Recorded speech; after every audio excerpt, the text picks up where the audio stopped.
How y'all doing?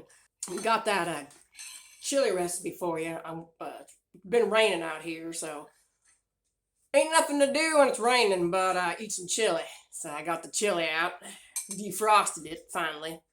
Well, it looks pretty good. See it in there? It's my sassy chili, so I'm gonna share that recipe with you real quick. You could use a half a pound of bacon if you want to. Half a pound of bacon, and then you use 1 pound of sassy meat. You know, everybody knows what the sassy meat is. It's used sassy meat. 1 yellow onion, 1 green bell pepper, Carolina Reaper hot sauce. You want to put a bunch of that in there, and Habanero Hellfire. I use that as a Habanero Hellfire sauce. I like to use a lot of that. And I like to use a lot of pepper, chili pepper. I use a lot of chili pepper and a lot of pepper, regular pepper. Chili beans. You gotta have chili beans in there. Use a lot of chili beans. Like I said, Carolina Reaper. That's some hot sauce. I like to just dump it all in there.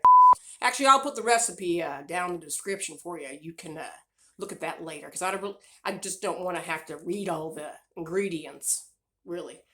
Let's go ahead and try it. What do you say? You got the beans in there. You see all that? Pretty good. Pretty good looking, anyway. See this? Good bite right there. Looks like really chili, but it has a sassy meat in there.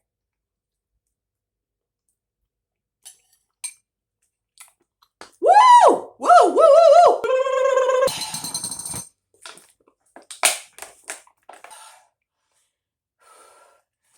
Woo, boy! That's hot. That's real hot. Man.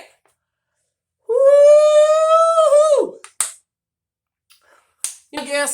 I guess the way to describe what the meat tastes like, can't really taste it. Can't really taste the meat, so I guess, I don't know. It's pretty hot, pretty spicy. Taste the habaneros. You can taste the jalapenos. You can taste the green peppers, the green chilies, and the onion. You can taste the beans and all that good stuff. But no, you can't really taste the sassy meat.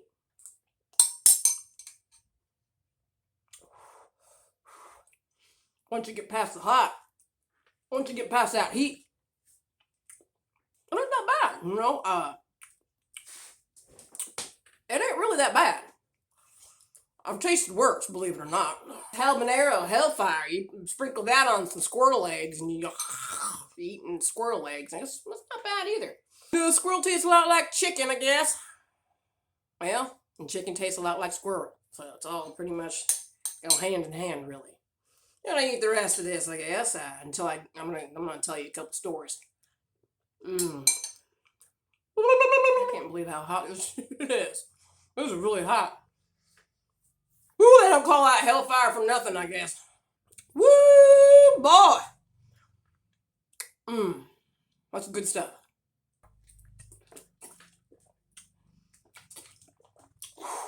Man. I mean, you could probably give that to your wife. She never had it before. You can say like, "Here, hon, I made some dinner for you." Give that to her. She'd really love you. She probably wouldn't. You wouldn't get laid for about a month, or maybe more. I have a couple stories I wanted to share with you. Some really good stories I think you might like. Well, when I was born, I was a little girl, obviously. Started going to school, and I didn't fit in with the kids whose moms left them. I didn't fit in with the kids whose daddies left them because both my parents had left. They looked at me when I was a baby, and they were like, no.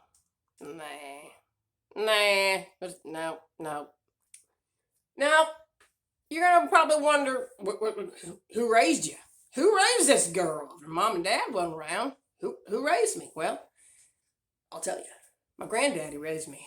My granddad lived on a pig farm. Yeah, a pig farm. He was a pig farmer. He had about 20 acres of land. He was a good pig farmer too. Well, my grandma wasn't around. My grandma left my grandpa for a vegan farmer, so I don't know, maybe she got tired of smelling all that pig meat, pig squealing every day, and I'm not sure, but My grandma wasn't around, just my granddaddy. And my granddad would wake me up every morning to help with the farming and the pigs. And in fact, when the pigs were 2 days old, he'd get me to clip their teeth. How you clip the teeth? You gotta get in there and grab that little piglet. You grab that little piglet and it's squealing. You just gotta grab it. You gotta take this little, kind of looks like a dog nail clipper, you know? The dog nail clipper, the little clippy thing, just little, you know, not quite as big as scissors, but you know, little tiny ones, little clippers. You get in there and it's squeal. Pigs, you can imagine. You don't even know what a baby pig, how much they squeal. They just don't like to be touched. They don't like to be held. They don't like to be bothered at all. And it's not because it hurts them. This doesn't hurt them. It's clipping their little teeth, and they're really sharp, you know. And you gotta clip them at least halfway. You gotta clip them halfway down, cause you get in there and they're like with the nipples. And it shreds those mama nipples. It really does. On a pig now, on the sow. Yeah, you don't want to know shredded nipples. You really don't. So Granddad would wake me up in the morning to have me do that when the piglets were born. 2 days on the second day. On the second day always.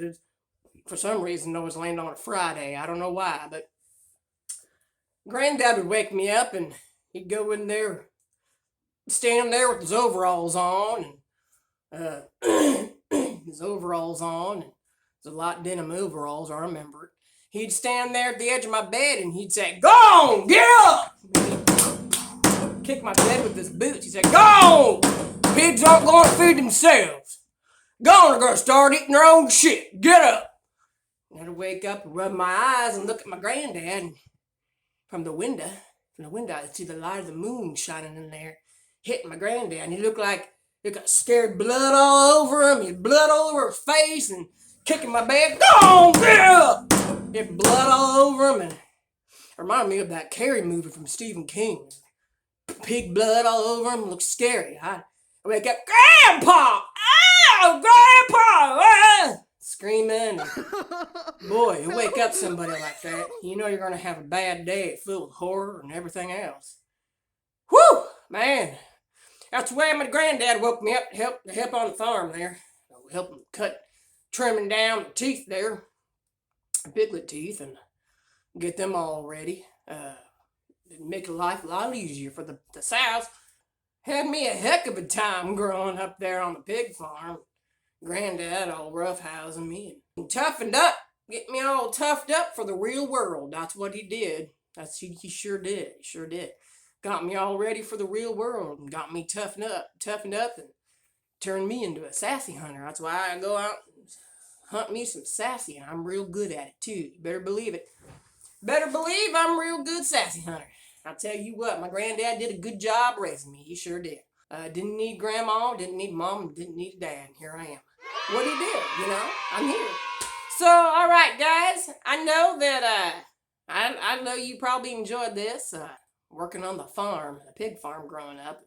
Sure have a lot of stories about that. If you'd like to hear more, you press that like button, okay, and subscribe. Don't forget, because there's plenty more where that came from, all right? You guys take it easy, all right? Have a good weekend. Don't get wet. It's raining an awful lot. It's like the 8th day straight it's been raining, so I don't know. I'll talk to you later. Catch you on the flip side.